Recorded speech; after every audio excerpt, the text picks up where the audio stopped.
আমি কালকে যে ছবি দিয়েছিলাম আতা ফলের, সেই আতা ফলের গাছ এটা, এবং ছোট যখন থাকে তখন এরকম সবুজ থাকে, আর বড় হয়ে গেলে এই সিঁদুরে কালারটা হয়।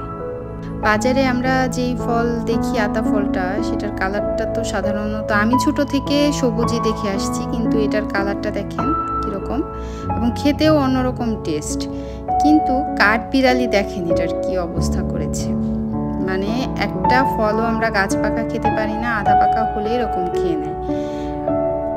আমরা এবছর এই ফলগুলো পলিথিন দিয়ে ঢেকে দিয়েছি, তারপরেও এদের থেকে রক্ষা করতে পারিনি, যে এরকম করে ঢেকে দিয়েছি, তারপরেও মানে এরা খেয়ে নিয়েছে।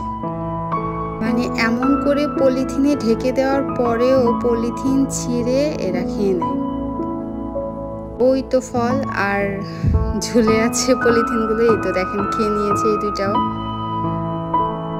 এরকম অবস্থা দেখে আমি আসলে গাছে যতগুলো ছিল আমি সবগুলো তুলে নিয়ে এসে করেছি, আর বাকি 3টা আছে, ওই 3টা কাকা কালকে পারবে সকালবেলা অনেক উপরে, আর একটা নিচে আছে, এই দেখেন কি সুন্দর না দেখতে।